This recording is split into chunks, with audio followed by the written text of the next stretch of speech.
they make a very flat tree, which is great if you're going to put them up against a backdrop. But Right.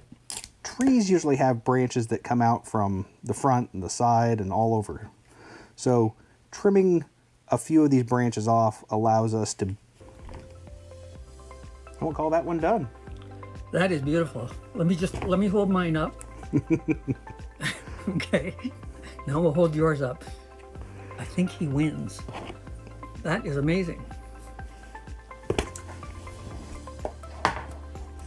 Is there more?